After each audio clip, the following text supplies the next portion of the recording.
चावल का एक दाना। शोभित एक ऐसा नाम था जो पूरे जिले में प्रसिद्ध था। उसकी प्रतिभा और मेहनत ने उसे स्कूल और कॉलेज दोनों में टॉप पर पहुंचाया था। उसकी शैक्षिक उपलब्धियां उसकी उम्र के बच्चों के लिए प्रेरणा थी। उसकी किताबों की अलमारियों में मेडल्स और ट्रॉफियां सजी हुई थी और उसके शिक्षक और मित्र उसकी तारीफ करते नहीं थकते थे।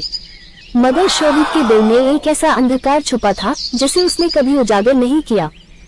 शोभित के माता पिता, जो शुरू में उसकी सफलता से गर्वित थे, समय के साथ उसकी बदलती आदतों से चिंतित हो गए थे।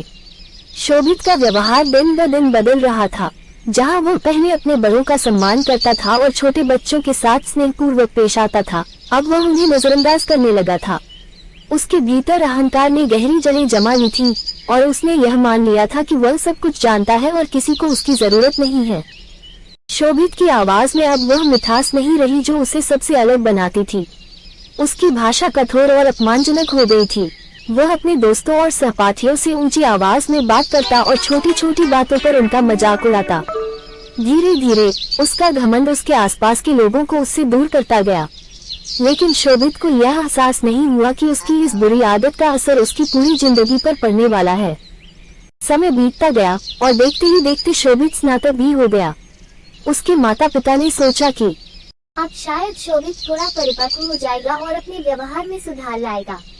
लेकिन देखो ना, हमारी उम्मीदें पूरी तरह टूट गई क्योंकि शोभित का घमंड और भी बढ़ गया है। स्नातक होने के बाद शोभित ने नौकरी की तलाश शुरू की। वह पूरी तरह से आश्वस्त था कि उसके अच्छे अंक और ज्ञान उसे जल्दी ही एक अच्छी नौकरी दिला देंगे। उसने कई प्रतिष्ठित कंपनियों में आवेदन किया और कुछ प्रतिष्ठित प्रतियोगी परीक्षाएं भी पास की।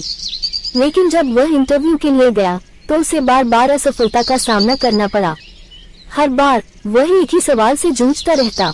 मैंने इतनी मेहनत की, इतने अच्छे अंक लाए, फिर भी मुझे नौकरी क्यों नहीं मिल रही। शोभित की निराशा बढ़ती गई। उसने खुद से यह सवाल किया, मेरे अंक और योग्यता पर्याप्त नहीं है। लेकिन उसे यह समझ नहीं आया कि उसकी असफलता का असली कारण उसके अंक नहीं बल्कि उसका व्यवहार था। उसका अहंकार और दूसरों के प्रति उसका रूखा रवैया इंटरव्यू लेने वालों को पसंद नहीं आया। एक दिन जब शोभित अपनी असफलताओं से हताश होकर घर लौट रहा था तो रास्ते में उसकी मुलाकात उसके पुराने स्कूल के प्रिय अध्यापक मास्टर साहब। अरे ये क्या, अब तक तुम्हें नौकरी क्यों नहीं मिली। शोभित ने अपनी सारी परेशानियां और असफलताओं की कहानी मास्टर साहब को सुनाई। मास्टर साहब, जो उसके स्वभाव से भली भांति परिचित थे, उन्होंने ध्यान से उसकी बातें सुनी और फिर मुस्कुराते हुए कहा, शोभित, कल सुबह मेरे घर आओ, मैं तुम्हें इसका समाधान बताऊंगा। अगले दिन शोभित समय पर मास्टर साहब के घर पहुंचा। मास्टर साहब उस समय चावल पका रहे थे। उन्होंने शोभित का स्वागत किया और उसे बैठने को कहा। थोड़ी देर बाद मास्टर साहब ने शोभित से कहा, शोभित, जाओ और देखो कि चावल पके हैं या नहीं। शोभित रसोई में गया और चावल का एक दाना उठाकर देखा। वो पका हुआ था। उसने बाहर आकर मास्टर साहब से कहा, सर, चावल पक गए हैं, मैं गैस बंद कर देता हूँ। मास्टर साहब ने सहमति में सिर हिलाया। फिर वे दोनों बैठकर बातें करने लगे। मास्टर साहब ने शोभित से पूछा, शोभित, तुमने कैसे जाना कि चावल पक गए हैं। मास्टर साहब गंभीर होते हुए बोले, शोभित, यही तुम्हारी असफलता का कारण है।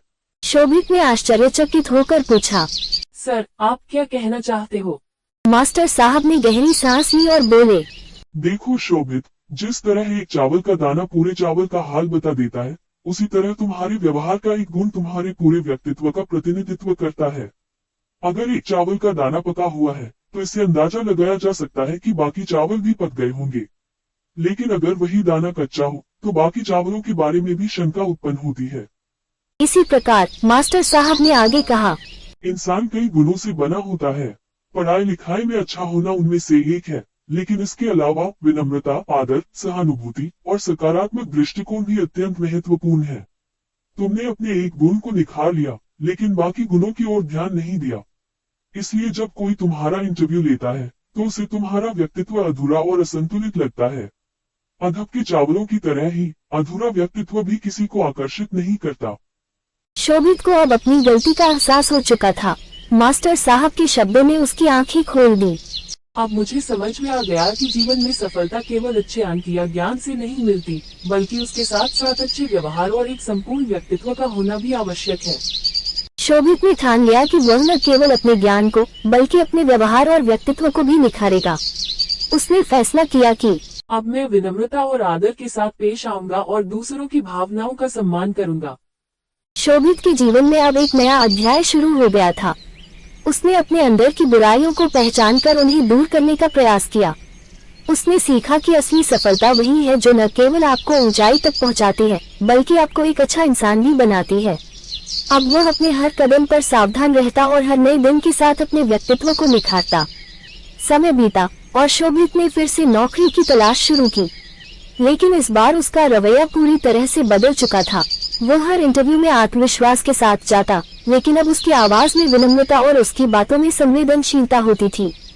जल्द ही उसकी यह नई छवि सबको भाग गई और उसे एक प्रतिष्ठित कंपनी में नौकरी मिल गई। शोभित ने महसूस किया कि जीवन में असली सफलता केवल अंक और ज्ञान से नहीं, बल्कि एक संपूर्ण और संवेदनशील व्यक्तित्व से मिलती है। उसने मास्टर साहब का धन्यवाद किया और उन्हें वादा किया, मैं हमेशा आपके सिखाए हुए उस सबक को याद रखूंगा। इस कहानी से हमें ये सीख मिलती है कि हमारे जीवन में भी कोई न कोई कमजोरी हो सकती है, जिसे हमें पहचानकर दूर करने की जरूरत होती है। हमें निरंतर यह प्रयास करना चाहिए कि हमारे गुणों का चावल पूरी तरह से पका हो, ताकि कोई भी हमें परखे तो उसे हमारे अंदर केवल परिपक्वता और संपूर्णता मिले। यही सच्ची सफलता की कुंजी है।